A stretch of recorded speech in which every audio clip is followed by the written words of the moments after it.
J'aimerais savoir quel était votre métier. Enseignant. J'ai fait un cours d'ingénieur que je n'ai pas complété cependant. Il me restait 2 ans à compléter.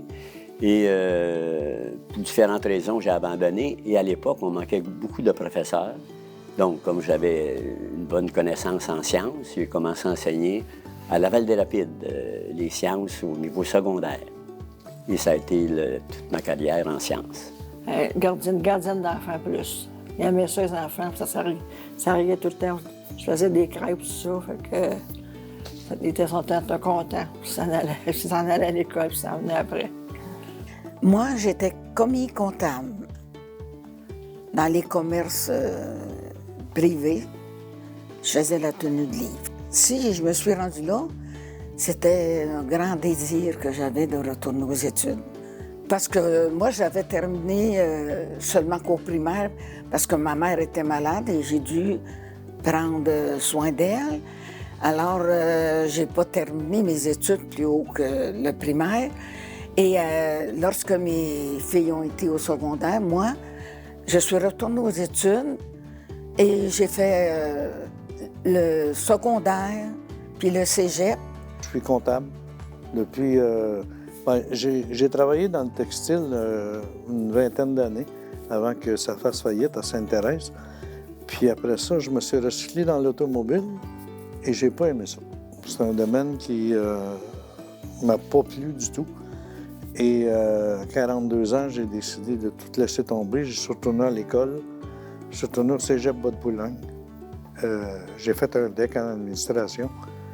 3 ans de cégep, j'ai fait ça en 1 an, 70 heures semaine.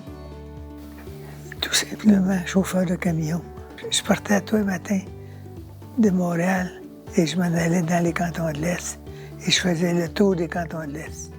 Et je revenais pour souper chez nous, à la maison vers 8h30, 9h.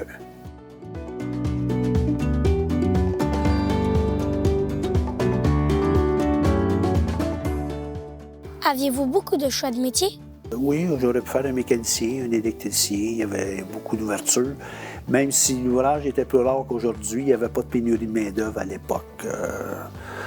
Moi, j'ai commencé à travailler en 1976, l'année où tous les plus gros projets au Québec étaient terminés. Le stade olympique, l'aéroport de Mirabel, tous les gros projets. Le début des années 80 a été des années plus difficiles.